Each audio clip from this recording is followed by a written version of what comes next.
I'll pick up where we left off in the last episode, right after the rattlesnake and the flash flood rudely interrupted the project I was working on. I was just starting on the mortise and tenon log railings for the loft. This project kind of toasted a few of my brain cells at first, because I'd never done anything like it before. And I knew this going into the project, that I'd be working with logs that are all different dimensions and sizes. It would have been much easier to use lumber all cut the same length and thickness, but I wanted the rustic look of logs for the railings.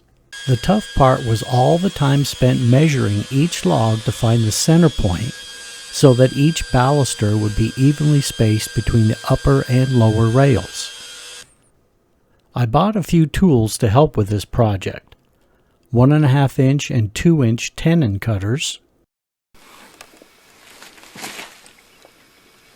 1.5 inch and 2 inch Forstner bits for the mortises, and a chainsaw blade disc to help shape the logs, which I used with my hand grinder. Plus, I had my great-grandfather's draw knife to help with cleaning up the logs. The 1.5 inch tenon cutter and Forstner bit was for the balusters, and the 2 inch tenon cutter and Forstner bit were for the upper and lower rails.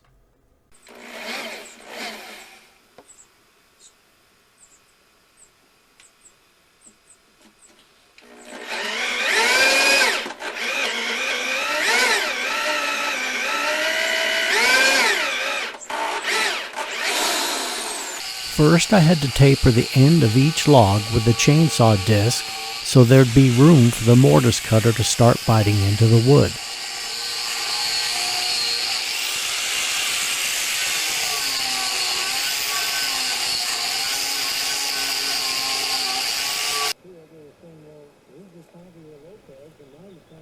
The difference between a mole and a vole is that a vole is an herbivore and a mole is a carnivore, and a little darker than a vole. But I'm not sure which one this is, but he sure was a busy little critter.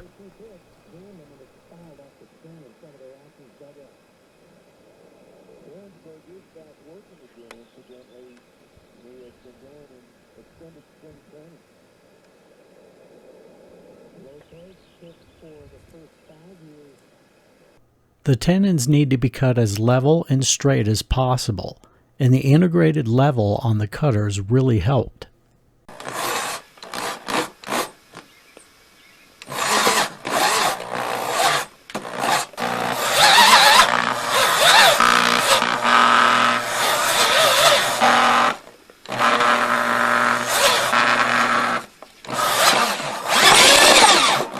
The tenon cutter left a nice smooth radius on the end of each baluster and rail. I did a few dry fits to make sure everything was falling into place before I continued on. I used a half lap cut to attach the newel post to the front beam supporting the loft, and used 2 large lag screws which really held well.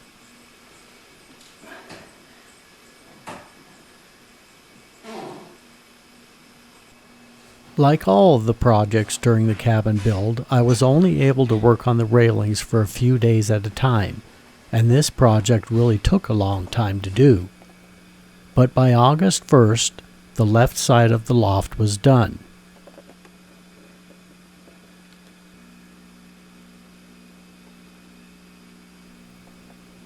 And about 6 weeks later, the whole project was finished, including a couple of coats of polyurethane.